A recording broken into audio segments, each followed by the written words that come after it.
Assalamualaikum warahmatullahi wabarakatuh. Waalaikumsalam warahmatullahi wabarakatuh. Ya, kembali lagi di channel Teknik Otomotif SMK Bakti Praja Dukuwaru. Sesuai dengan janji saya di podcast kemarin, kita hari ini akan berbincang-bincang santai dengan Pak Kaprodi di jurusan Teknik Ototronik SMK Bakti Praja Dukuwaru. Di samping kanan saya sudah hadir bersama kita yang nanti akan bersama-sama ngobrol santai tentang apa itu ototronik. Kita kupas lebih dalam apa itu ototronik. Dengan Bapak Izzuddin, gimana kabarnya Pak? Wah, alhamdulillah sehat selalu. Sehat ya? Oh iya, Ya. sehat jelas. Alhamdulillah hari ini bisa hadir setelah kemarin Bapak Izzuddin dijadwalkan sebenarnya podcast bersama teman-teman yang lain, tapi hari ini kita khususkan ya biar obrolan kita lebih spesifik. Oke, langsung saja Pak Izzuddin ke pertanyaan. Ini banyak pertanyaan yang muncul di kolom komentar yang kemarin. Oh iya. Sebenarnya betul. menurut Bapak Izzuddin sendiri, perbedaan yang paling mencolok antara ototronik dengan jurusan yang lain yang sama otomotif itu bagian mana, Pak? Oh iya. Jadi gini, otomotif itu aslinya anak cabangnya banyak sekali. Iya. Ya, termasuk yang pertama ada teknik kendaraan berat. Iya. Ya, teknik kemudian kendaraan. ada teknik kendaraan ringan. Mm-mm. Kemudian ada teknik bodi otomotif itu sendiri. Iya. Kemudian yang terakhir ada teknik bisnis dan sepeda motor. Dan Iya. tentunya teknik ototronik. Iya. Oh iya. Berarti sama dengan kemarin, cuman lebih spesifik lagi nih ya. Jadi kita tegaskan kembali bahwa ototronik merupakan cabang dari otomotif. Iya, tentunya otomotif. Iya. Oke, yang pertama di sini ada teknik kendaraan berat. Tentunya kendaraannya pasti berat-berat. Iya. Iya, mungkin Contohnya Bego itu Pak ya. bego itu berat sekali. Kalau kita timbang, wah jelas Iya. berat sekali itu, Pak. Contoh lagi apa Pak yang berat misalkan gitu loh. Nah, yang berat lagi itu ada bulldozer, Pak. Itu cukup berat sekali. Berarti ada SMK yang khusus bagian itu Pak ya? Iya, termasuk jadi di alat berat itu masuknya ke pertambangan, lebih speknya di situ. Jadi Oke. kendaraan-kendaraan yang digunakan untuk tambang itu Iya. untuk alat berat biasanya seperti itu. Kalau di ototronik lebih menjurus kemana Pak? Lebih ke kendaraan komersil, contohnya Oh. kayak mobil seperti itu. Mm-mm. Roda 4 lah ya. Iya. Itu untuk dari ototronik itu sendiri. Oke, Kalau oke. kayak sepeda motor TBSM, ya itu sudah jelas. Mm-mm. Berarti di motor ya. Iya di bagian Nah, motor selain sendiri ya. itu tadi TKR ya. Itu Mm-mm. kalau TKR juga hampir sama dengan ototronik. Cuma bedanya di sini. Kalau TKR mungkin ada beberapa yang dipelajari seputar otomotif dengan otomotif yang masih menggunakan basic dasar teknologi lama. Iya. Tapi kalau yang di ototronik itu udah teknologi yang sekarang. Oh teknologi yang sekarang ya. Iya, sekarang. Jadi anak-anak yang masuk di jurusan ototronik lebih siap menghadapi tantangan zaman mungkin gitu Pak ya? Iya jelas dong. Iya ya. Iya, contoh seperti ini Pak. Mm-mm. Contoh ada perusahaan otomotif ya Pak. Iya. Mobil nih. Mobil itu sudah dibikin injeksi semua. Mm-mm. Nah, ketika mobil sudah pakai injeksi, sudah pakai komputer, Iya. pasti tentu pakai microcontroller juga kan? Mm-mm. Baik mesin, Iya. chassis, kemudian dari kelistrikan dan yang lainnya. Ini pemirsa mungkin masih agak asing dengan istilah microcontroller tadi itu Pak ya. Kalau di mobil contohnya di bagian mananya itu Pak microcontroller contohnya? Itu yang jadi jantung utamanya. Oh, Istilahnya electronic control unit. Kalau ECU-nya mati, ya sudah mobil itu nggak bisa jalan. oh berarti ECU itu salah satu contoh dari microcontroller gitu ya? Iya betul sekali. Oh, jadi nanti di ototronik mempelajari ECU juga itu? Oh iya tentu. Jadi ada pemrograman ECU-nya Iya. yang nanti terintegrasi sama beberapa sensor sama aktuator juga. Oh, sepertinya sangat jarang ilmu yang semacam ini. Jadi hal yang luar biasa ya Pak Izzuddin ya? Oh iya tentunya seperti itu sangat luar biasa. Jadi misalkan perusahaan sudah bikin yang seperti itu ya, Iya. kita sekolah belajarnya seperti Mm-mm. itu juga sama dengan yang perusahaan bikin. Kan nyambung di sini. Iya, iya. Jadi siswa atau nanti alumni yang mau bekerja di perusahaan tersebut tentunya sudah dasarnya sudah kuat. Sudah kuat ya, tinggal pengembangan nanti di perusahaan mungkin Pak ya? Oh iya jelas. Gitu. Oke, berbicara di SMK Bakti Praja Dukuwaru, di kelas 1 atau kelas 2 biasanya ada anak-anak itu berkunjung ke PT atau ke industri untuk mengenalkan bagaimana nanti lingkungan kerja. Kalau di jurusan teknik ototronik, kunjungan institusinya kemana Pak? Oke, kunjungan industri atau istilah kerennya ya itu visit factory, Pak. Oh, bahasa Iya. yang keren, Bahasa yang yang keren itu milenial visit factory. visit factory itu ya. Iya. Oh, berarti saya agak ketinggalan zaman ini, Pak. Iya. Saya masih menggunakan istilah kunjungan industri. Oke. Nah, di Autotronic kunjungan industri kita melihat yang tahun-tahun sebelumnya ya. Itu ada di PT Gaya Motor itu khusus dari BMW. Oh, BMW. Iya, itu di Sunter. Kemudian ada Astra Daihatsu juga. Iya. Ada Astra Toyota Motor juga. Kemudian selain itu ada juga pas waktu itu di Garuda, Pak. Garuda Pesawat. Oh, pesawat bukan yang di Pati itu ya? Bukan, kalau Oh. Garuda yang di sana itu kan Pilus. Pilus. Iya. Berarti sempet Garuda cepet. pesawat. Iya, pesawat Oh. Garuda. Jadi di maintenance-nya, di perawatannya. Nanti pas di sedikit cerita ya, Pak ya. Iya. Pas dulu di Garuda itu di maintenance-nya kita diajari istilah satu di controllernya itu tadi. Iya. Yang kedua kita tahu oh ternyata ada black box. Nah, Oh. seperti yang kasus-kasus kemarin ada pesawat jatuh tuh, Pak. Ada yang namanya black box. Ternyata setelah siswa ke sana sama kami ke sana, black box itu warnanya bukan hitam. Terus Oren. Oren.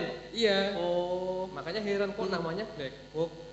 kira-kira nyambung dengan ilmu dunia otomotif tidak itu dengan yang kita kunjungi di Garuda itu kira-kira, Pak? Itu sangat nyambung. Sangat nyambung Itu tadi ya? Pengembangannya tadi. Kalau mobil itu jalannya di darat, kalau pesawat di darat dulu baru ke udara. Oh, ya tadi sempat disinggung juga masalah microcontroller. Berarti di Garuda Indonesia tadi pesawat juga sepertinya banyak yang hubungannya juga dengan microcontroller mungkin itu, Pak Itu ya? bahkan semuanya pakai microcontroller. Ya. Karena ada yang namanya teknologi autopilot. Iya. Nah, dari pesawat itu dikembangkan di mobil autopilot. Jadi mobil jalan tanpa setir. Iya. Itu udah banyak mobil seperti itu tapi di luar negeri. Contohnya mungkin kayak di Abu Dhabi, di Eropa, itu banyak sekali taksi atau kendaraan mobil itu tanpa supir. Tanpa supir. Jadi udah pakai autopilot. Berarti nanti setirnya jalan sendiri. Setirnya jalan sendiri pakai GPS di situ.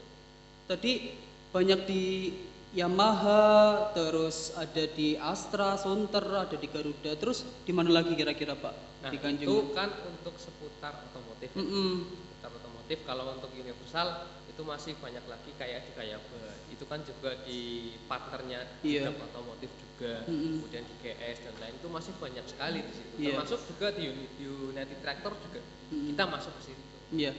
Selama ini siswa antusias untuk mengikuti itu, Pak? Wah, antusias sekali. Iya ya. Iya.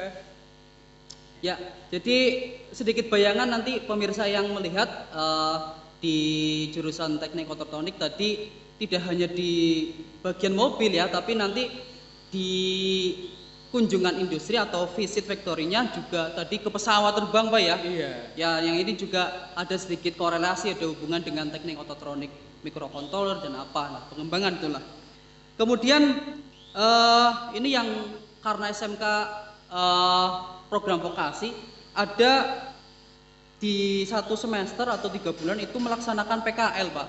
Ya. Atau bahasa sekarang itu apa? Praktek kerja lapangan atau PSG atau apa lagi? Itu masih digunakan ya? Ya masih digunakan ya. Kalau teknik ototronik, kalau mau PSG di mana saja, Pak? Ya, untuk teknik ototronik ya.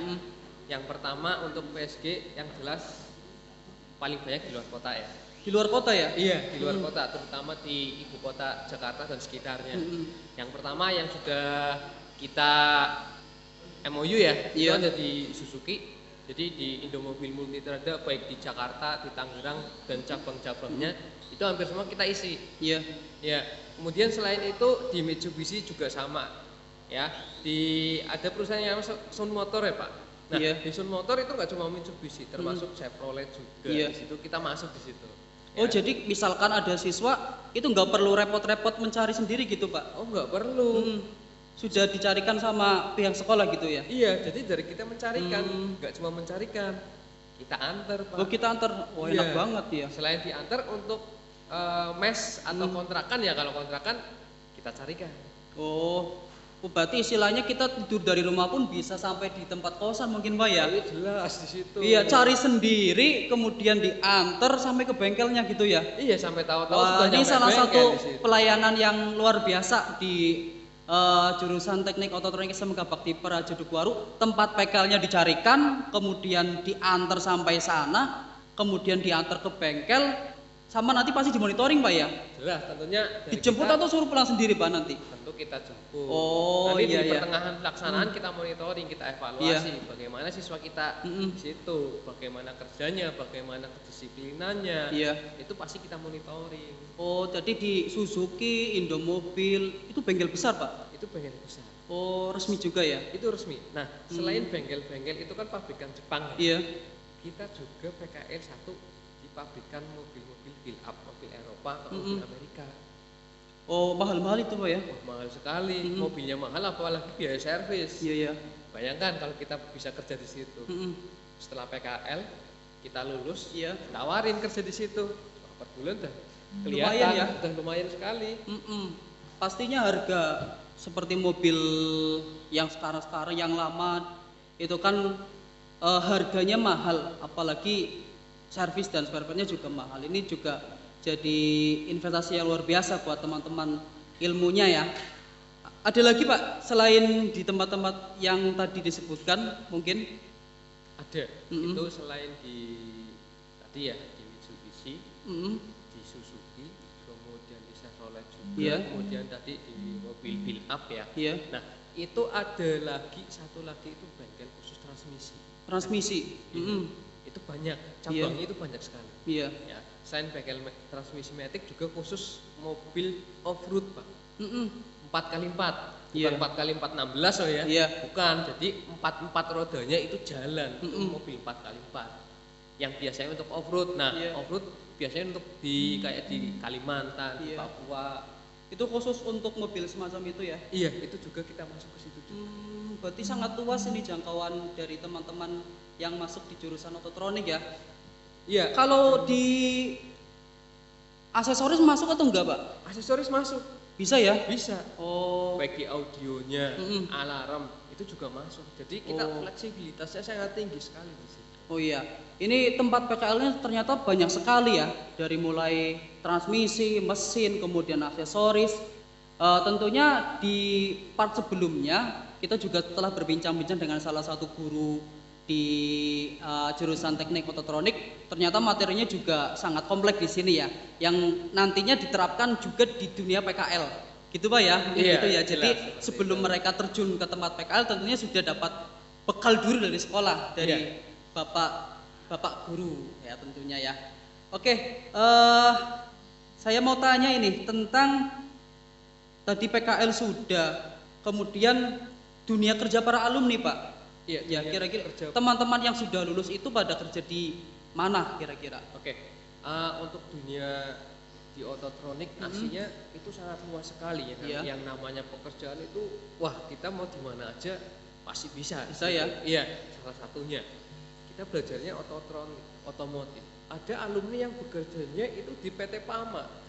PT Pama itu ditambang. Iya, di tambang batu bara di Kalimantan. Wah, itu lumayan gajinya Pak itu. Wah, sangat lumayan sekali. Iya, iya. 1 bulan itu bisa dapat motor Pak, satu Pak. Mungkin kalau 1 tahun bisa dapat 12 motor Pak ya. Betul. Iya ya. 12 motor. Iya, iya. Bagus sekali. Bisa buat ibu, bapak, adik, kakek, nenek Iya, ya. teman, ya, tetangga. Calon mungkin Pak ya. Wah, calon jelas mertua itu bisa. Iya ya. Selain di Pama apa lagi Pak? Selain itu di area pertambangan ya. Heeh. Kalau di seputar otomotif, karena kita berhubungannya sama mobil, jangan heran, ada yang kerjanya di Yamaha Pak. Di Yamaha? Kita tahu Yamaha itu motor ya Pak. Iya, taunya motor ya. Iya, tapi siswa kita bisa masuk ke Yamaha. Loh, di bagian apa itu Pak? Tentunya di perancangan. Oh, Ya, jadi perancangan dari kendaraan itu sendiri. mainan komputer berarti nanti ya. Bisa mainan komputer, dalam perakitannya juga, perawatannya di situ.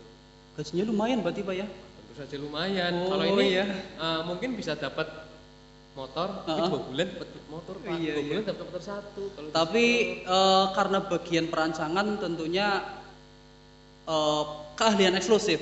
Jadi tidak semua orang bisa ya, apalagi untuk SMK-SMK yang sejenis. Kayaknya untuk masuk di bagian perancangan itu sebenarnya agak sulit, tapi di teknik ototronik bisa. bisa. Ya. Jelas. Kembali ke yang di PAMA itu di bagian apa Pak? Kalau yang di PAMA di bagian maintenance-nya, di operator maintenance-nya. maintenance-nya. Oh, jadi dokternya alat-alat berat mungkin Pak ya? Iya, tapi alat beratnya ini lebih spesifiknya ke microcontrollernya, Oh. controllernya di sini. Ya, jadi di sana kerjanya untuk di bagian microcontroller ya. Oke, selain di PAMA, Yamaha, apakah ada alumni yang lain yang masuk ke dapat dikatakan perusahaan yang bonafit? Ada di Astra Daihatsu Motor. Ya. Di ADM itu juga bisa masuk ke situ juga. Oh iya. Kira-kira untuk masuk ke perusahaan-perusahaan semacam itu seleksinya mudah atau enggak Pak ya? Seleksinya tergantung kita kembali. Tergantung kita ya. Kemauan kita gimana. Tapi kira-kira anak-anak yang masuk di jurusan teknik ototronik dibekali untuk bisa masuk ke perusahaan tersebut atau enggak Pak? Iya, jelas kita bekali. Iya. Jadi kalau di perusahaan kan ada yang namanya seleksi ya. Jadi seleksinya itu bisa administrasi untuk persyaratan awal, kemudian setelah itu nanti ada psikotes ya tentunya. Nah, di psikotes inilah yang nantinya modal dasarnya di sini. Dari kedisiplinan di jurusan kita itu nomor 1. Iya. Kalau siswa disiplin baik, psikotes baik juga. Iya. Jadi kan itu penilaian dari diri kita sendiri. Iya. Nah, di sisi lainnya dari basic ilmu yang dapat dari sekolah, nantinya kan diterapkan langsung sama perusahaan. Itu bisa masuk di situ. Ya, jadi bekal yang ilmu yang ada di sekolah juga mempengaruhi besar sebenarnya Pak ya. Iya. Untuk bisa masuk di dunia industri itu ya. Ya tentunya dunia kerja di teknik ototronik ternyata luas ya. Ya luas. Ada yang di PAMA, ada yang tadi di Astra Daihatsu, dan tadi yang disebutkan juga anak-anak yang PKL ternyata banyak yang ditarik lagi ke tempat yang tadinya PKL. Iya. Sehingga tentunya nggak perlu repot-repot lagi dia untuk mencari kerja. Jadi setelah pulang PKL nunggu lulus kemudian langsung berangkat. Ya tentunya ini hal yang luar biasa ya Pak ya. Iya, selain di perusahaan ya Pak, sedikit saya lihat ini ya Pak. Iya. Bagus sekali nih. Ini karya dari Ototronik. Iya, ini salah satu karya ya. Bagus sip. Oke, kita lanjut. Iya. Selain di perusahaan, siswa kita juga bisa melanjutkan kuliah. Bisa melanjutkan kuliah? Iya, tentunya melanjutkan kuliah. Banyak siswa kita yang ternyata melanjutkan kuliah. Tentunya selain kuliah reguler juga kuliah sambil kerja. Contoh yang di kuliah yang dekat-dekat sini saja ya, di area Tegal dan sekitarnya. Itu ada alumni kita itu masuk ke Poltran. Iya, Politeknik Keselamatan Transportasi. Itu punya dinas perhubungan. Ya, punya dinas perhubungan. Jadi malah katanya nyambung. Iya, apa yang diajari di Ototronik di Poltran ada materinya. Iya. Dan itu diaplikasikan di dinas perhubungan. Wah, tentunya untuk menghadapi kuliah tidak dari awal ya Pak. Iya. Jadi dapat dikatakan untuk menyesuaikan dengan dunia perkuliahan lebih mudah. Tentunya nilainya juga mungkin lebih mudah Pak ya. Iya, karena sudah pernah ya. Tinggal pengembangan gitu Pak ya. Jadi di sananya si mahasiswanya jadi merasa wah saya udah bisa ini nih dibandingkan dengan yang lain. Selain itu kita lanjutkan, tadi ada alumni yang melanjutkan setelah dari SMK ini ke Poltran. Iya, Poltran. Kira-kira selain dari yang melanjutkan ke Poltran ada alumni yang melanjutkan ke perguruan tinggi lain atau enggak Pak? Ada tentunya. Nah, untuk Poltran di sini kan berhubung dari dinas perhubungan itu kategorinya dari negeri ya, universitas negeri. Nah, di universitas negeri selain di Poltran itu ada juga yang di Undip.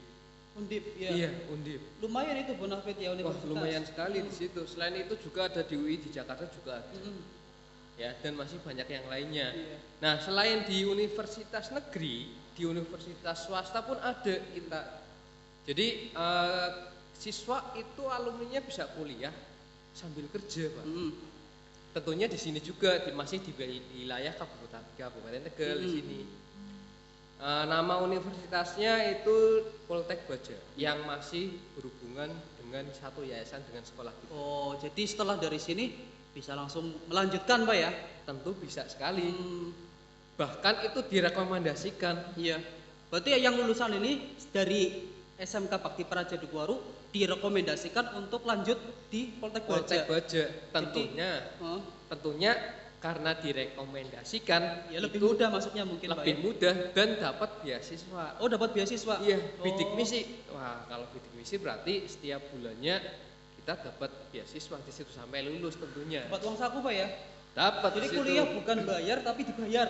Kuliah dibayar. Oh, iya. Enak sekali Pak ya. Selain itu juga kita bisa sambil kerja. Jadi kita belajar dibayar, kerja juga dibayar ya Pak ya. Iya, kan enak sekali bukan? Iya.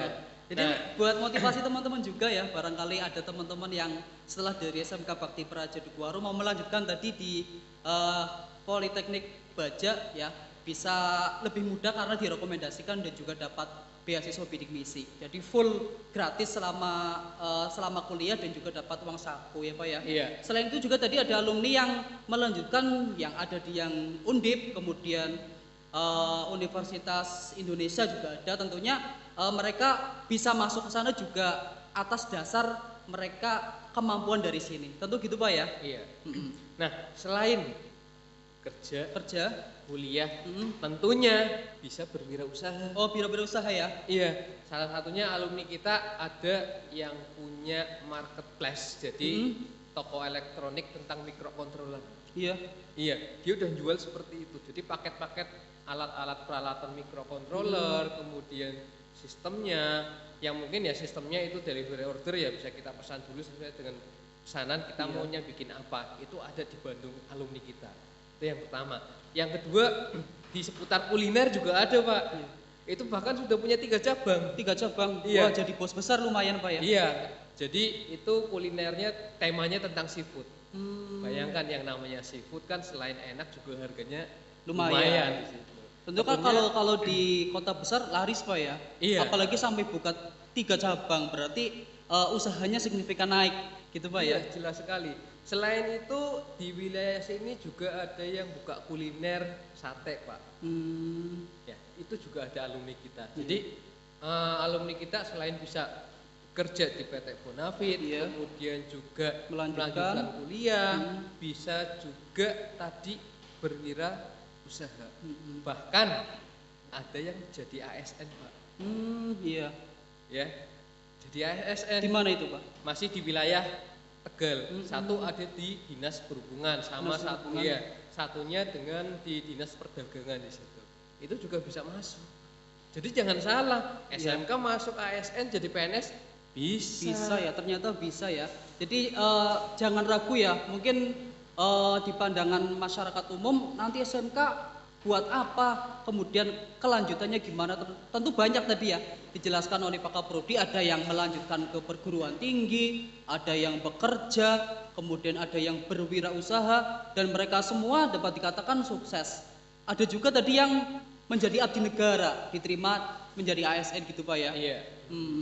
Oke, selanjutnya saya ingin tanya tentang prestasi yang sudah didapat oleh siswa-siswa kita Pak selama ini. Oke, prestasi yang pertama itu di tahun 2018. 2018? Ya, itu juara 1 Krenova. Lomba Krenova. Tingkatnya kabupaten kemudian melanjutkan sampai ke provinsi. Ya, jadi Krenovanya itu tentang pengaman mobil. Iya. Bisa diceritakan sedikit? Mungkin teman-teman yang melihat mungkin semacam apa Krenova yang bisa menjuari juara 1 sampai ke tingkat provinsi Pak. Oke, untuk pengaman mobil standar, kita bicara pengaman mobil standar dulu ya. Kan pastinya ada yang namanya alarm. Iya. Kemudian ada yang namanya immobilizer. Itu kan pastinya masih ada kekurangan di situ ya. Tambahan lagi mungkin GPS itu salah satu pengaman juga. Nah, kita bikin pengaman yang simple, sederhana, tetapi fungsinya itu melebihi dari pengaman yang ada. Jadi pengaman itu kita ambil sinyalnya dari sensor yang namanya sensor TPS, sensor gas. Iya. Jadi misalkan kita pakai kunci kontak yang aslinya ya Pak ya, yang aslinya mungkin bisa kita hidupkan. Kendaraan pakai pengaman ya dengan kode pengaman tersebut. Nah, ketika ada pencuri yang memang bukan dari kunci kontak aslinya atau mungkin dibobol ya Pak ya, pakai kunci letter T atau yang lainnya. Itu ketika kunci kontak on, klaksonnya langsung bunyi. Kemudian ketika handremnya ditarik juga sama, klaksonnya bunyi. Kemudian ketika digas mesinnya mati. Oh, jadi pengaman yang dibuat juara 1 semacam itu, Pak? Iya, jadi kalau misal di starter hidup, kemudian setelah di starter hidup, digas mati. Oh. Klaksonnya hidup, itu kan bikin orang panik pastinya. Nah, itu yang bikin rame di situ. Kenapa kok juara 1? Ketika dipresentasikan, wah, ada apa itu, ternyata bikin pengaman. Tentunya di tingkat kabupaten pun sudah mengalahkan banyak SMK, Pak ya. Iya, jelas. Sampai naik ke tingkat provinsi, ini suatu prestasi yang luar biasa, Pak ya. Iya, itu salah satunya. Ada lagi mungkin, Pak? Inovasi-inovasi yang kita bikin, pengaman tadi kita kembangkan kembali dengan yang nantinya bisa diterapkan baik di mobil ataupun di motor. Itu bisa salah satunya dengan model SMS ya. Jadi kalau kita SMS nanti pengamannya bisa langsung hidup, ataupun kita SMS balik lagi pengamannya mati. Selain itu kita bikin juga peralatan-peralatan, salah satunya itu alat untuk memeriksa sensor. Jadi kalau kita punya scanner kan mahal. Iya. Nah, kita bisa bikin alat-alat yang seperti itu. Jadi rancangan-rancangan teknologi yang ada di mobil, tentunya mobil seperti yang di belakang ini ya, kita kumpas tuntas. Termasuk juga bagaimana sih cara programnya. Ya seperti itu Pak, kurang lebih. Ya, kita sudah berbincang lumayan lama dengan Pak Kaprodi hari ini tentang tadi kunjungan industri, PKL, kemudian dunia kerja alumni, dan juga prestasi-prestasi yang telah didapat oleh siswa-siswa kita. Ya, tentunya dari yang kita obrolkan hari ini, barangkali teman-teman ada yang berminat untuk masuk di jurusan teknik ototronik, ya, pendaftaran di jurusan teknik ototronik telah dibuka, Pak ya? Sudah dibuka ya. Dan cepat-cepat ya, ini kuota terbatas, pendaftaran dibuka secara online. Kalian bisa membuka link yang ada di deskripsi video ini ya. Kalian tinggal klik di www.smkbaktipraja.bp.dukuwaru ya, atau secara offline kalian bisa datang ke SMK ya. Nanti bisa menemui Pak Izudin untuk pendaftaran secara prosedural lebih lanjut ya.